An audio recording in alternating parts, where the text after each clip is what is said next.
आणि आता बातमी मराठवाड्यामधली, कारण एरवी दुष्काळाच्या छायेत असलेला मराठवाडा, दुष्काळाने होरपळणारा मराठवाडा, तिकडे यावेळी मात्र तुफान पावसाने हजेरी लावली, ज्याचा फटका बसलाय तो शेतकऱ्यांना. आणि त्यामुळे तिकडे ओला दुष्काळ येण्याची भीती व्यक्त होते. नेमकं मराठवाड्यात चित्र काय आहे, पावसाने कशा प्रकारे दैना केली आहे, बघूया.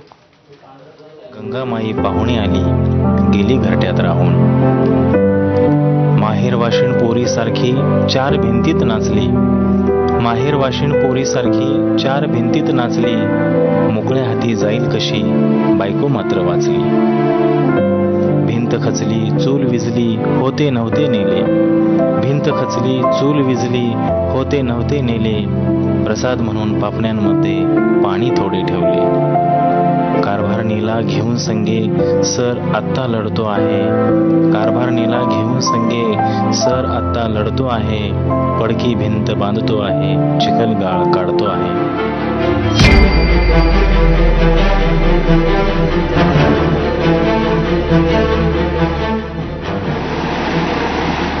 मराठवाड्यातली शेकडो कुटुंब कवी कुसुमाग्रजांच्या कणा कवितेतल्या या ओळी प्रत्यक्षात अनुभवतायत.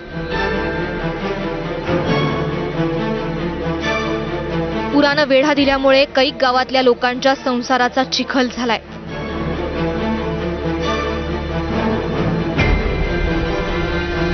एरवी दुष्काळाच्या झळा सोसणाऱ्या या जिल्ह्यातल्या अनेक गावांमध्ये ओला दुष्काळ जाहीर करण्या एवढी अतिवृष्टी झाली आहे.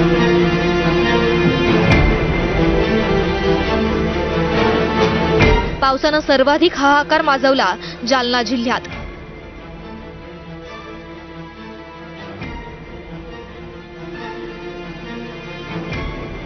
धुवाधार पावसामुळे रस्त्यात घराघरात पाणी साचलं. मार्केट अक्षरशः पाण्यात बुडाल्याची स्थिती होती. पावसानं पिकांचा अक्षरशः चिखल झाला. शेतातील पिकांची ही अवस्था पाहून शेतकऱ्यांच्या भावना आवरल्या नाहीत.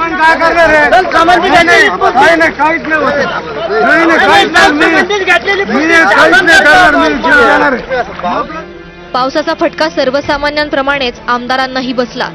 शिवसेना आमदार अर्जुन खोतकर यांच्या घराभोवती भाग्यनगर भागात पाण्याचा विळखा बसला होता. असा पाऊस बघितला तुम्ही कधी आणि कुठल्या कुठे? नाही, मी असा पाऊस नाही बघितला कधी. एवढा पाऊस जालना शहरामध्ये पहिल्यांदाच मी हा पाऊस या ठिकाणी बघतो. फार मोठ्या प्रमाणामध्ये हा पाऊस पडलेला आहे आणि खूप वाईट परिस्थिती आहे. शहरातील बसस्थानक परिसर, भाग्यनगर, मंठा चौफुली, छत्रपती शिवाजी महाराज चौक पाण्यात होता. अनेक घरं, दुकानं, व्यापारी, आस्थापना यात पाणी शिरलं होतं. अनेक भागात चारचाकी गाड्याही पाण्याखाली गेल्या.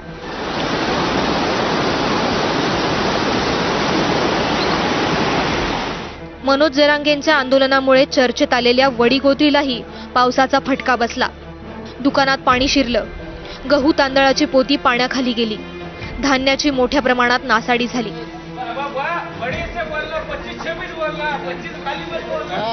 संभाजीनगरच्या सिल्लोड तालुक्यात भराडी, बोरगाव बाजार, तळणी, केळगाव, आमठाणा, चारनेर, देऊळगाव परिसरात ढगफुटी सदृश्य पाऊस झाला.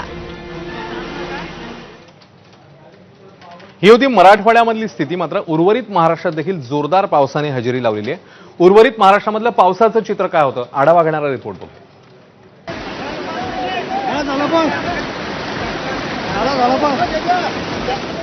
ही दृश्य आहेत जळगाव मधल्या जामनेर तालुक्यातली. माळपिंपरी गावावरती आभाळ फाटलंय.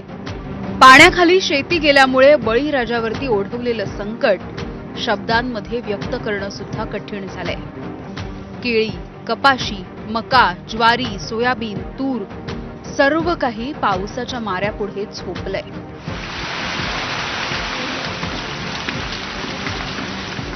बुलढाण्याच्या मलकापूर शहर आणि परिसरामध्ये मुसळधार पावसामुळे हाहाकार निर्माण झालाय. शहरामध्ये पुराचं पाणी मोबाईल शॉपीमध्ये शिरल्यामुळे अनेक मोबाईल अक्षरशः पाण्यावरती तरंगतायत.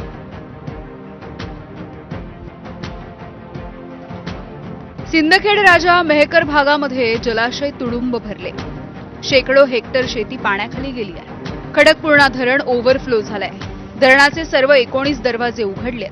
मेहकर तालुक्यामध्ये पेनटाकळी धरणाचेही 4 दरवाजे उघडलेत.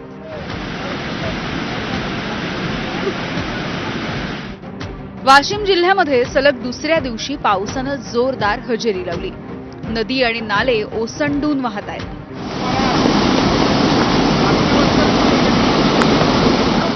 एकीकडे मराठवाडा पावसाचा मारा सहन करत असताना शेजारचा सोलापूर जिल्हा सुद्धा पावसामुळे बेजार झालाय. दक्षिण सोलापूरमधल्या सीना नदी परिसरामध्ये पूरसदृश्य स्थिती आहे. त्यामुळे औराद संजवाड हा पूल पाण्याखाली गेला. पुलावरून एकानं पाण्यामधून मार्ग काढायचा प्रयत्न केला, मात्र त्याला वेळीच वाचवलं गेलं.